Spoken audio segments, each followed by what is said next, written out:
2011 मध्ये जेव्हा सुप्रीम कोर्टाने सांगितलं की या भारताचे मालिक, या भारताचे मूळ निवासी फक्त आदिवासी आहेत आणि जे बाकी लोक आहेत ते बाहेरून आले, तेव्हा हा स्टेटमेंट देताना सुप्रीम कोर्टाने एक शायरी म्हटली होती की सरजमीने हिंद पर अकवामे आलम के फिराक काफिले आते रहे और हिंदुस्तान बनता गया. हा स्टेटमेंट होता नंदाबाई केसचा. तीच नंदाबाई ज्याच्याबद्दल आज आपण जाणून घेणार आहोत. नंदाबाई भील एक सर्वसामान्य आदिवासी महिला. त्यांची चुकी इतकीच होती की ते एका सो कॉल्ड अप्पर कास्ट माणसाच्या प्रेमात पडल्या होत्या आणि त्यांचं रिलेशन होतं. आणि फक्त या गोष्टीमुळे की ती आदिवासी महिला असून एका अप्पर कास्ट माणसाच्या प्रेमात आहे, या गोष्टीमुळे त्यांच्या घरामध्ये 4 माणसं घुसतात आणि त्यांना बेरहम मारहाण करतात.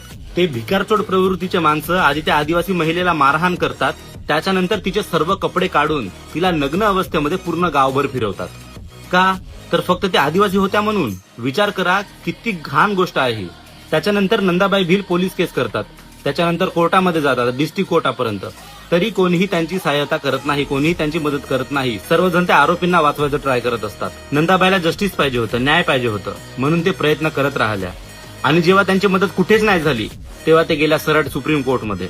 आणि या केसमुळे सुप्रीम कोर्टाने म्हटलं की आदिवासी या जमिनीचे मालक आहेत, या जमिनीचे मूळ निवासी आहेत. आणि त्याने एक उदाहरण सुद्धा दिलं एकलव्याचा.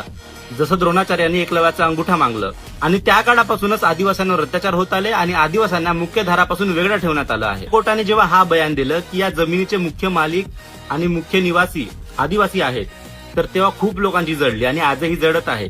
पण जे खरं होतं ते खरंच आहे आणि आजीवन ते खरंच राहणार. सेवा जोहार.